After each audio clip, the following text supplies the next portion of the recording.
Saudaraku, ini dikatakan oleh Saudara Wilmore bahwa Roh Kudus hanyalah kuasa dan atau roh dari Bapa yang adalah Allah. Tapi bagaimana kata Alkitab? Alkitab menunjukkan hal yang berbeda. Kalau Anda membaca Kisah Para Rasul pasal 13 ayat 2, disebutkan Roh Kudus bisa berkata. Mari kita baca ayatnya. Pada suatu hari ketika mereka beribadah kepada Tuhan dan berpuasa, berkatalah Roh Kudus, khususkanlah Barnabas dan Saulus bagiku untuk tugas yang telah kutentukan bagi mereka. Kita kembali ke Kisah pasal 13, lihat ayat 2. Pada suatu hari ketika mereka beribadah kepada Tuhan dan berpuasa, berkatalah Roh Kudus, khususkanlah Barnabas dan Saulus bagiku untuk tugas yang telah kutentukan bagi mereka. Ya. Kita lanjutkan, Kisah 13 ayat 4-5.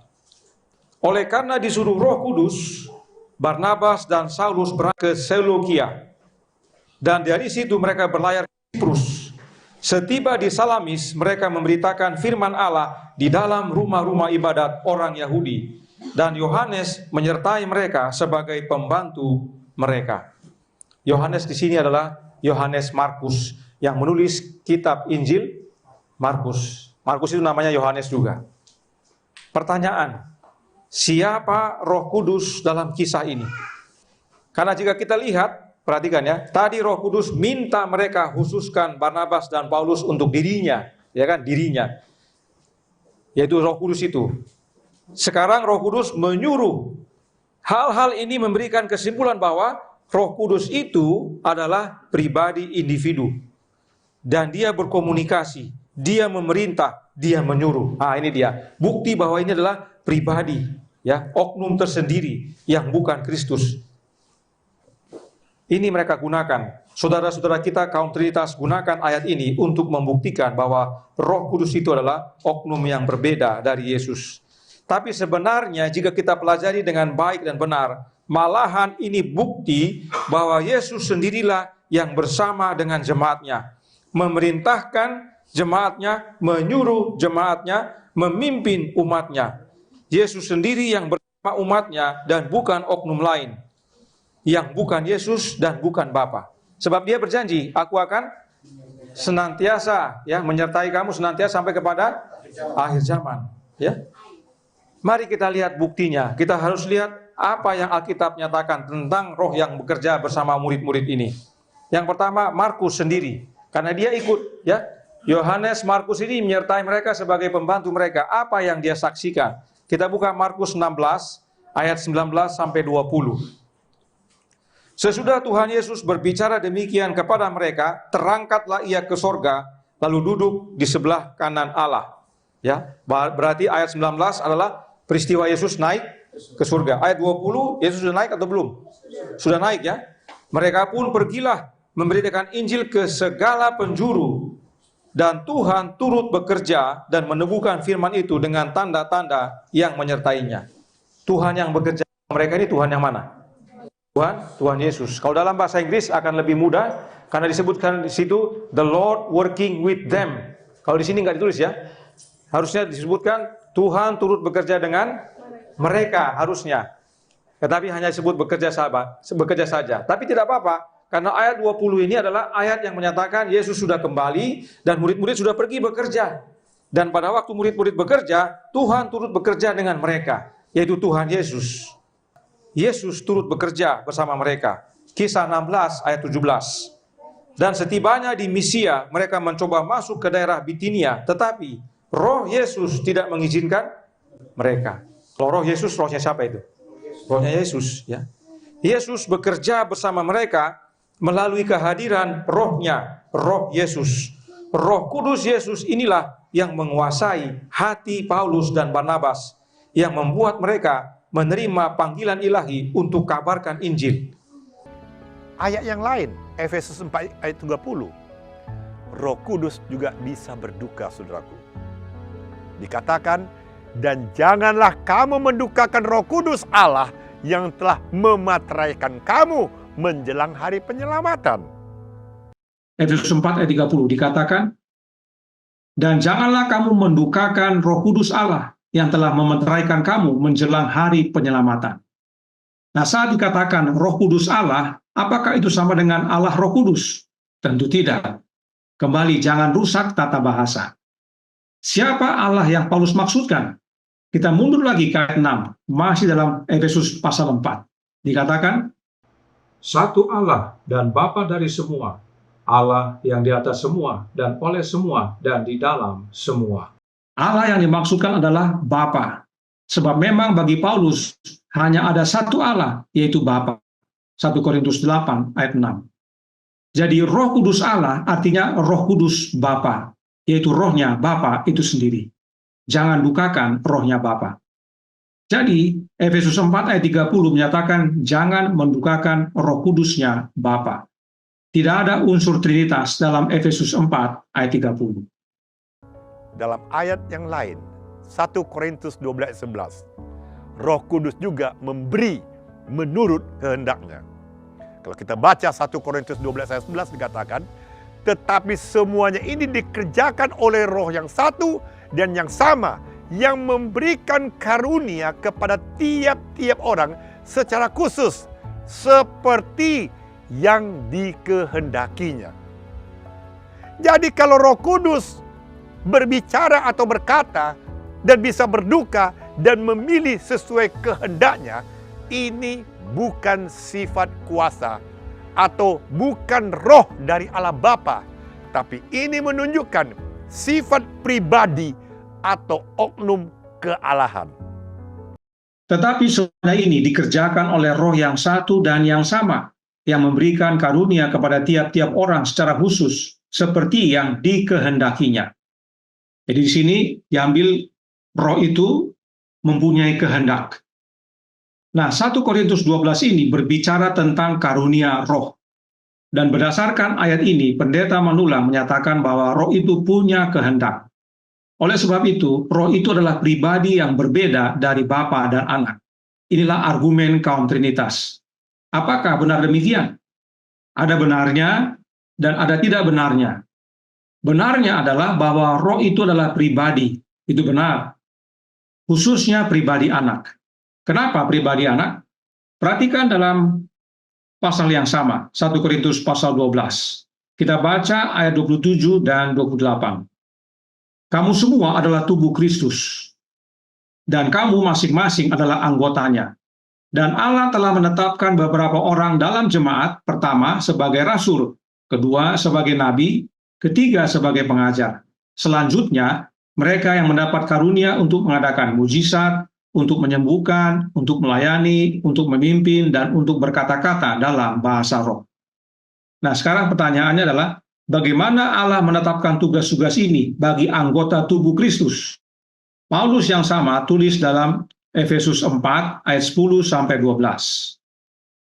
Ia yang telah turun, ia juga yang telah naik jauh lebih tinggi daripada semua langit untuk memenuhkan segala sesuatu.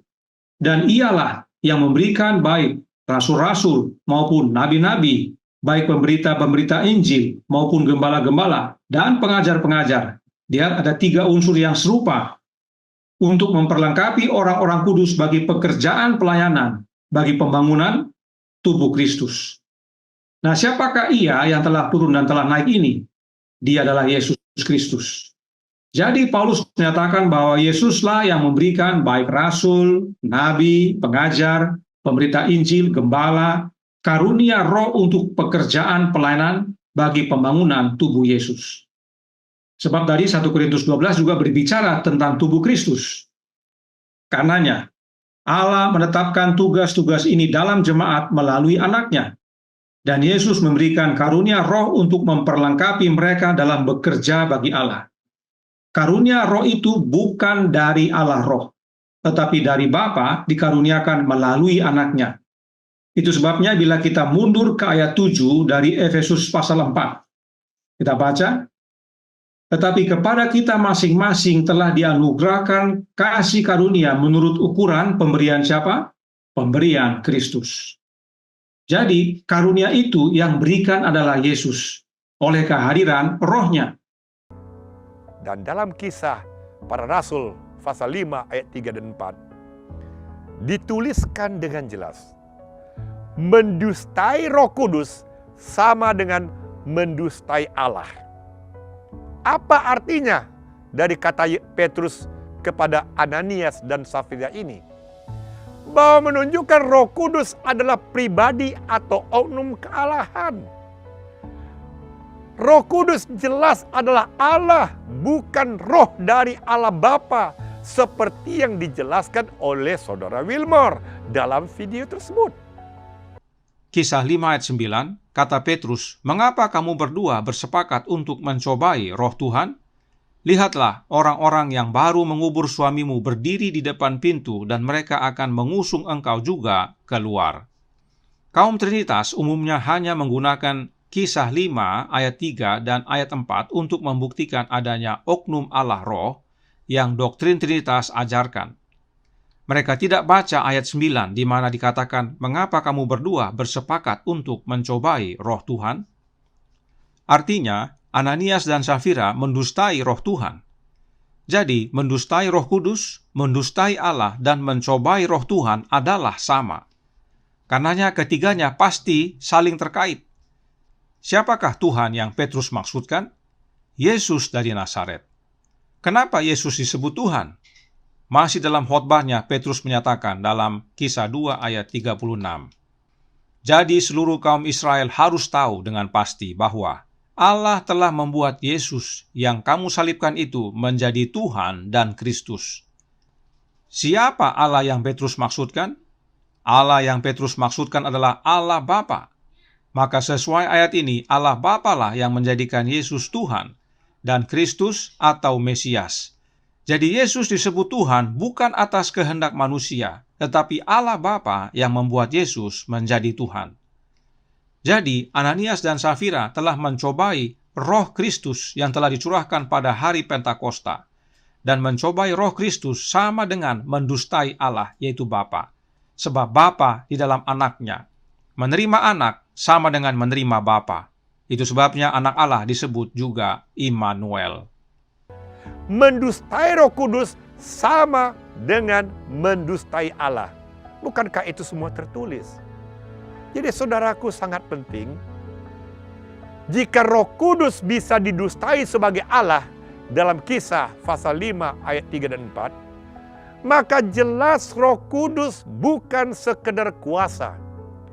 Karena kuasa tidak bisa didustai sebagai oknum atau pribadi. Dan tidak mungkin bisa disejajarkan dengan Allah. Jadi ini bukan opini manusia. Tapi ini adalah apa yang ditulis, disimpulkan secara tegas di dalam Alkitab. Maka itu pena inspirasi dengan tegas mengatakan bahwa Roh Kudus adalah pribadi atau oknum sama seperti Allah Bapa adalah pribadi atau oknum kealahan dalam buku Evangelism halaman 616. Saat ini tidak ada orang banyak yang ingin berduyun-duyun ke tempat-tempat gurun untuk melihat dan mendengar Kristus. Suaranya tidak terdengar di jalanan yang sibuk. Tidak ada seruan yang terdengar dari pinggir jalan. Yesus orang Nazaret lewat. Lukas 18 ayat 37. Namun, perkataan ini benar adanya saat ini. Kristus berjalan tidak terlihat melalui jalan-jalan kita. Dengan pesan belas kasihan, Dia datang ke rumah kita. Kepada semua orang yang ingin melayani dalam namanya, Dia menunggu untuk bekerja sama. Dia ada di tengah-tengah kita untuk menyembuhkan dan memberkati jika kita mau menerima Dia. Saudaraku dalam Tuhan, Yesuslah yang hadir di tengah-tengah kita. Dan perhatikan yang ditandai warna kuning. Yesuslah yang berjalan, tidak terlihat melalui jalan-jalan kita. Hal ini penting sekali kita pahami untuk menolong mengerti kutipan berikut ini yang selalu disalah artikan. Kutipannya terdapat dalam manuskrip 66 tahun 1889 yang juga dikutip dalam buku Evangelism. Mari kita baca yang berkata, kita perlu menyadari bahwa Roh Kudus yang adalah seperti pribadi sebagaimana Allah adalah pribadi, berjalan melalui tanah ini. Kutipan inilah yang dicantumkan dalam buku Evangelism yang digunakan sebagai bukti doktrin Trinitas dalam gereja Advent. Apakah benar demikian? Saudaraku dalam Tuhan, kutipan ini tidak berdiri sendiri. Kutipan ini merupakan bagian dari sebuah kalimat. Inilah kalimat selengkapnya. Tetapi ada oknum-oknum yang tidak bertanggung jawab, hendak mengelabui umat, dan hanya mencomot bagian dari sebuah kalimat untuk menyusupkan ajaran yang salah. Dan kalimat ini adalah bagian dari sebuah paragraf. Perhatikan, Tuhan yang berbicara, Tuhan yang akan bangun tembok untuk jaga, Tuhan yang instruksikan, dan Tuhan Allah yang menjaga dan menolong. Siapakah Tuhan yang dimaksudkan oleh Nyonya White? Tuhan Yesus.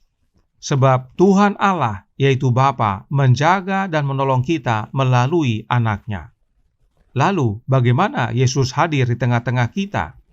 Perhatikan Nyonya White menjelaskan dalam The Southern World tanggal 13 September tahun 1898 paragraf 2. Bahwa Kristus akan mewujudkan dirinya sendiri kepada mereka, tetapi tidak terlihat oleh dunia, adalah suatu rahasia bagi para murid. Mereka tidak dapat mengerti kata-kata Kristus dalam arti rohani. Mereka berpikir tentang apa yang tampak di luar, yaitu wujud yang terlihat. Mereka tidak menyadari kenyataan bahwa mereka dapat memiliki kehadiran Kristus bersama mereka, sementara Dia tidak terlihat oleh dunia. Mereka tidak mengerti arti dari perwujudan rohani. Saudaraku dalam Tuhan, Yesus hadir bersama kita, bersama para murid, meski tidak terlihat. Yesus sendiri hadir bersama kita oleh kehadiran Roh, yaitu Rohnya Yesus yang disebut Roh Kudus. Colporteur Ministry halaman 107 berkata, Tuhan Yesus berdiri di samping dari penjual buku, berjalan bersama mereka, adalah kepala pekerja. Jika kita mengenali Kristus sebagai Dia yang bersama kita untuk mempersiapkan jalan, Roh Kudus yang di samping kita akan memberi kesan perkataan-perkataan yang dibutuhkan. Perhatikan Tuhan Yesus yang berdiri di samping, dan juga Nyonya White menyatakan Roh Kudus di samping kita. Apakah ada dua, yaitu Yesus dan Roh Kudus yang berdiri di samping kita? Tentu tidak. Hanya Yesus yang berdiri di samping kita, yaitu oleh kehadiran Roh-Nya yang kudus. Roh-Nya Yesus inilah yang disebut penghibur. Suratnya nomor 155 tahun 1902 paragraf 15 menyatakan, Kristus menyatakan bahwa sesudah kenaikannya, Ia akan mengutus kepada jemaatnya si penghibur sebagai pemberian utamanya yang telah mengambil tempatnya. Penghibur ini adalah Roh Kudus, roh dari hidupnya, kemanjuran jemaatnya, terang dan hidup dunia.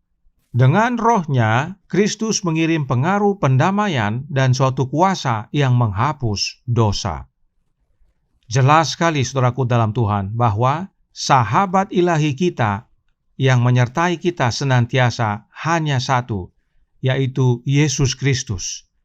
Dan jika kita membacanya dengan jujur, maka tidak ada lagi ruang untuk menafsirkannya secara lain siapakah itu Roh Kudus.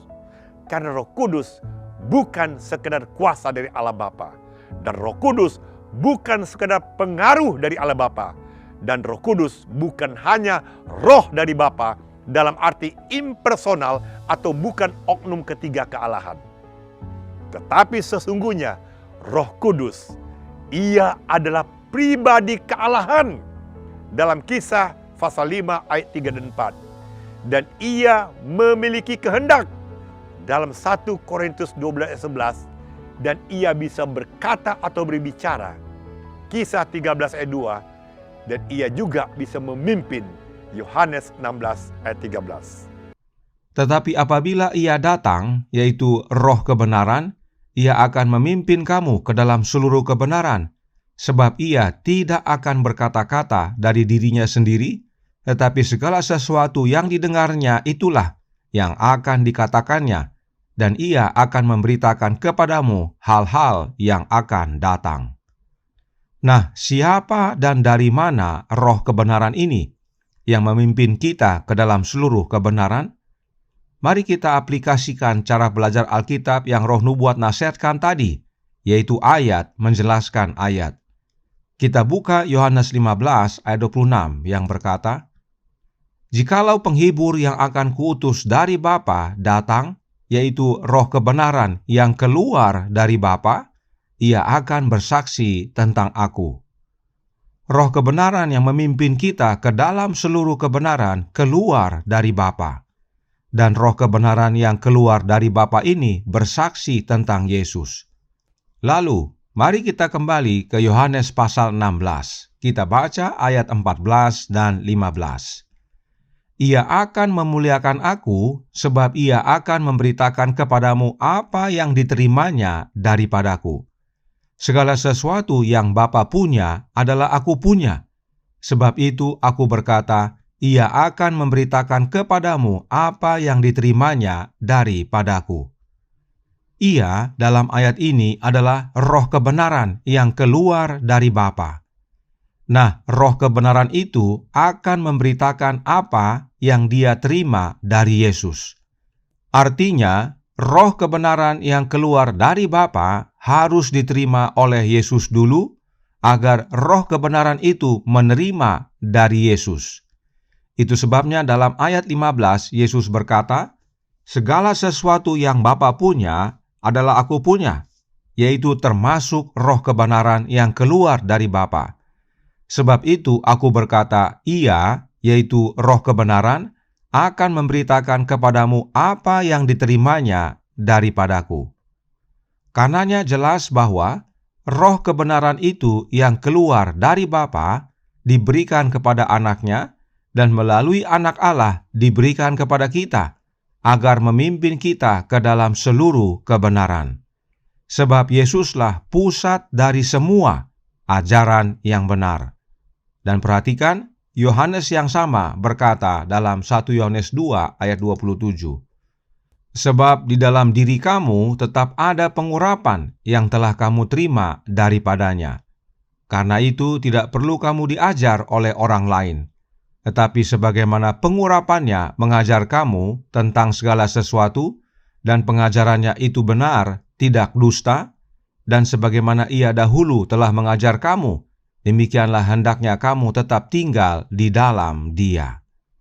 Dalam kalimat yang ditandai hijau, ada disebutkan pengurapan, atau dalam bahasa Inggrisnya anointing. Pengurapan apa yang Yohanes maksudkan? Pengurapan Roh Kudus, yaitu roh yang dicurahkan pada hari Pentakosta. Dan dengan jelas Yohanes katakan pengurapan itu diterima dari Yesus. Lihat juga 1 Yohanes 2 ayat 20 serta Kisah 2 ayat 32 dan 33. Nah, oleh karena telah menerima pengurapan yang dari Yesus, maka mereka yang telah Yesus urapi tidak perlu diajar oleh orang lain. Lalu, siapa yang ajar kita? Pengurapan Yesus yang ajar kita. Artinya, roh yang dicurahkan Yesus kepada kita, itulah yang mengajar kita. Roh siapa yang Yesus curahkan? Rohnya Yesus itu sendiri. Apa buktinya? Perhatikan kalimat berikutnya yang ditandai biru muda. Dikatakan, Ia dahulu telah mengajar kamu. Siapa yang mengajar yang Yohanes maksudkan? Yesus Kristus. Demikianlah hendaknya kamu tetap tinggal dalam Dia, Yohanes katakan. Siapakah Dia yang Yohanes maksudkan? Yesus Kristus. Kita dinasihatkan untuk tetap tinggal di dalam Yesus, sebab Yesus yang sama yang dulu ajar para murid masih mengajar kita oleh kehadiran pengurapannya, yaitu rohnya. Tidak heran Yesus berkata, "Tinggallah dalam aku dan aku dalam kamu."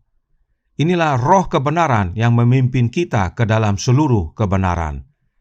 Saudara, ayat-ayat yang saya sampaikan barusan tidak menggambarkan sebuah kuasa yang tidak berkepribadian. Karena kalau hanya kuasa, maka tidak bisa memiliki kehendak. Kuasa tidak bisa berbicara atau berkata dari dirinya sendiri. Dan kuasa tidak memimpin atau menentukan pilihan atau memilih. Tapi Roh Kudus, perhatikan saudaraku, Dia melakukan semuanya itu. Dan itulah sebabnya Alkitab mengatakan Roh Kudus bukan sekedar kuasa, melainkan pribadi atau oknum ketiga kealahan yang hidup. Dosa dapat dilawan dan dikalahkan hanya dengan perantaraan kuasa oknum ketiga dari kealahan, yang akan datang dengan tenaga yang tidak berkurang, melainkan dalam kepenuhan kuasa ilahi. Inilah yang biasanya dikutip oleh kaum Trinitas. Tidak lengkap, supaya fokusnya hanya pada oknum ketiga dari kealahan. Padahal isinya adalah, kita baca selengkapnya, Rohlah yang mensukseskan apa yang telah dikerjakan penebus dunia. Dengan Roh, hati dijadikan suci. Dengan perantaraan Roh, orang percaya mengambil bagian sifat ilahi.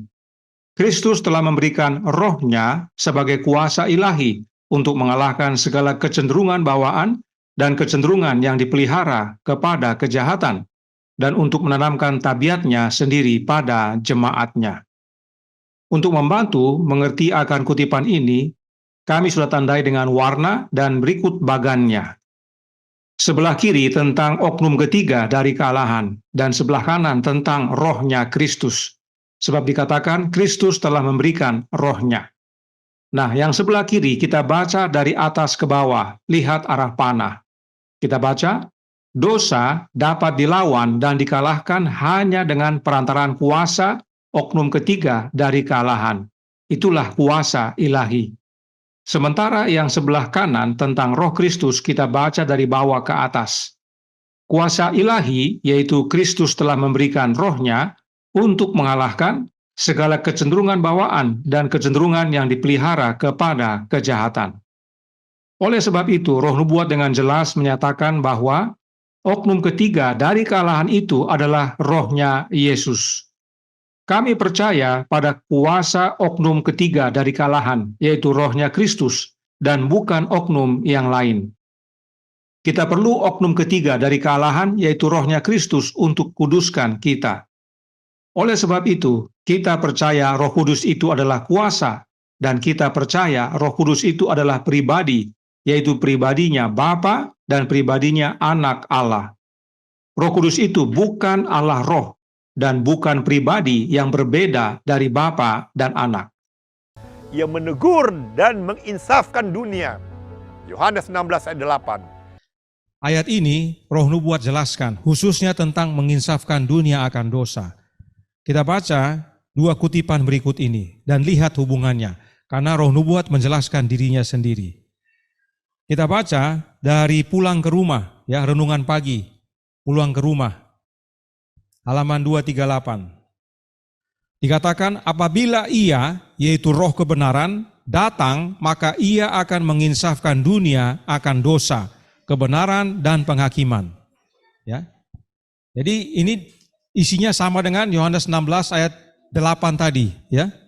Sama dengan ini. Ia datang, ia akan insafkan dunia akan dosa, kebenaran, dan penghakiman. Nyonya White kutip, dia katakan, Roh kebenaran datang, maka ia akan menginsafkan dunia akan dosa, kebenaran, dan penghakiman. Persis sama. Ini dalam renungan pagi Pulang ke Rumah, halaman 238. Itu dikutip dari The Desire of Ages atau Kerinduan Segala Zaman, halaman 671 paragraf 4. Ya. Lalu dalam kutipan lainnya, manuskrip Releases volume 10 halaman 99 paragraf 1 atau dari surat nomor 133 tahun 1899, Nyonya White tulis begini, tujuan besar Kristus dalam mengirimkan Roh-Nya adalah untuk menginsafkan dunia akan dosa, kebenaran, dan penghakiman. Sama kalimatnya? Sama, tapi di sini roh kebenaran, di situ rohnya siapa? Rohnya Kristus. Di sini juga Yesus datang kepada Anda sebagai roh kebenaran. Tidak heran roh nubuat tulis yang sama. bahwa roh kebenaran yang dikatakan dalam Yohanes 16 ayat 8 itu adalah rohnya siapa? Rohnya Yesus. Nah, kenapa disebut rohnya Yesus padahal keluar dari Bapa? Ya, Yohanes 14 ayat 6 bahwa kita tidak bisa datang kepada Bapa kalau tidak melalui siapa? Yesus. Kita tidak bisa terima dari Bapa kalau tidak terima dari Yesus. Kalau kita mau terima rohnya Bapa yang adalah roh kebenaran itu, kita harus terima lewat Yesus. Itu sebabnya dengan menerima rohnya Yesus, kita menerima roh yang dari Bapa. Jawaban Alkitab dan Roh Nubuat sejalan dengan satu kesaksian bahwa Roh Kudus bukan sekedar kuasa, melainkan pribadi kealahan yang hidup. Selected Messages Volume 1, halaman 249, paragraf 3 berbunyi, Rohlah yang memberi hidup, daging sama sekali tidak berguna. Perkataan-perkataan yang kukatakan kepadamu adalah roh dan hidup. Itu dari Yohanes 6 ayat 63. Di sini Kristus bukan mengacu kepada doktrinnya, tetapi kepada pribadinya. Nah, perhatikan, pribadinya, karakter keilahiannya. Ini yang perlu bagi kita. Dalam bukunya Paulus Titus pasal 3 ayat 5. Pada waktu itu dia telah menyelamatkan kita. Siapa dia? Yesus. Bukan karena perbuatan baik yang telah kita lakukan, tapi karena rahmat-Nya oleh permandian kelahiran kembali dan oleh pembaharuan yang dikerjakan oleh Roh Kudus. Saudaraku, inilah pembaharuan hari ini dikerjakan oleh Roh Kudus sebagai oknum ketiga kealahan. Semakin jelas bukan? Bahwa Roh Kudus ini bukan sekedar konsep teologi.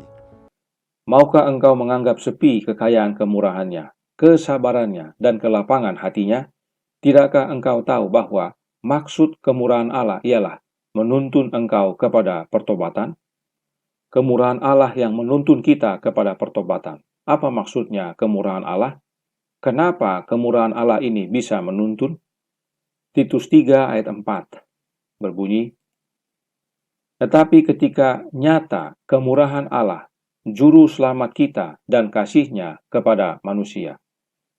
Terjawab sudah, tidak heran kemurahan Allah itu bisa menuntun karena rupanya kemurahan Allah itu adalah Juru Selamat kita, Yesus Kristus. Jadi Yesuslah yang menuntun kita kepada pertobatan. Itu sebabnya dalam buku Kebahagiaan Sejati tadi, Nyonya White tulis, hanya melalui Kristuslah kita dapat rukun dengan Allah. Karena hanya melalui Dia kita bisa berdamai dengan Bapa. Itu sebabnya Paulus lanjutkan dalam tulisannya dalam Titus 3, kita lihat ayat 5 sampai 7.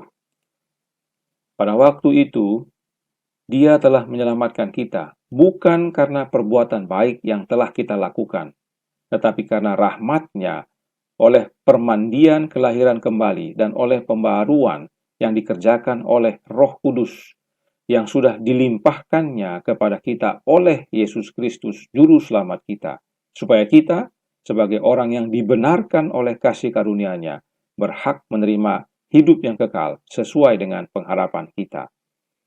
Perhatikan baik-baik ayat ini. Allah selamatkan kita bukan karena kita orang baik atau menjadi baik dan benar dulu. Bukan karena kebenaran hidup kita, maka Allah datang selamatkan kita.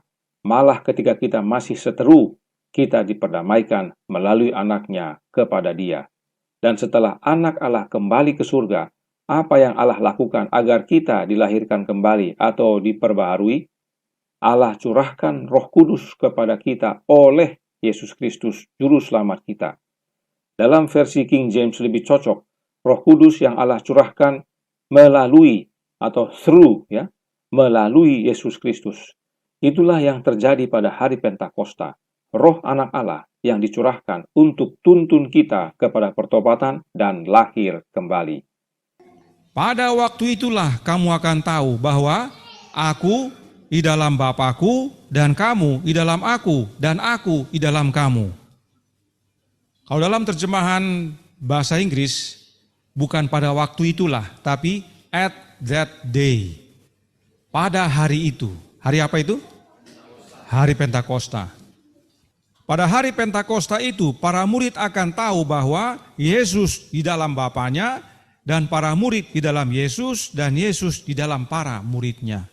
Nah, untuk menolong ini bentuk bagan kita buat. Yesus katakan, aku di dalam Bapakku, ya. Yesus Kristus di dalam Bapanya. Kemudian Yesus katakan, kamu di dalam aku dan aku dalam kamu. Yesus Kristus di dalam kita dan kita dalam Dia. Siapa penghubung di sini? Yesus. Itu sebabnya tadi ingat dasar kita, Yohanes 14 ayat 6. Akulah jalan dan kebenaran dan hidup. Tidak ada seorang pun yang datang kepada Bapa kalau tidak melalui aku. Inilah yang terjadi pada hari Pentakosta. Yesus tinggal di dalam para murid-muridnya, dan itu sebabnya para murid dapat melihat Yesus, yaitu dalam kehidupan umat-umatnya. Sebab Yesus tinggal dalam umat-umatnya yang percaya. Dan bila kita menerima Kristus tinggal dalam diri kita, maka itu sama dengan kita menerima Bapa tinggal dalam kita. Sebab Bapa terlebih dahulu tinggal dalam Yesus. Ya, kalau lihat ini bagan, Yesus dalam Bapa, artinya Bapa sudah ada bersama-sama dengan Yesus. Sehingga pada waktu kita terima Yesus, kita terima siapa? Bapa. Ya. Inilah doa Yesus kepada Bapanya. Yohanes 17 ayat 21. Supaya mereka semua menjadi satu, sama seperti Engkau, ya Bapa, di dalam aku dan aku di dalam Engkau. Agar mereka, yaitu para murid, juga di dalam kita. Siapa kita ini? Bapa dan anaknya. Di sini bukan ada Trinitas. Inilah penolong yang lain itu, saudaraku dalam Tuhan. Inilah sang penghibur. Bapa di dalam anak dan anak dalam kita. Maka kita menerima Bapa dan anaknya di dalam kita. Inilah penolong yang lain itu. Tuhan memberkati, saya bawa dalam nama Yesus. Amin.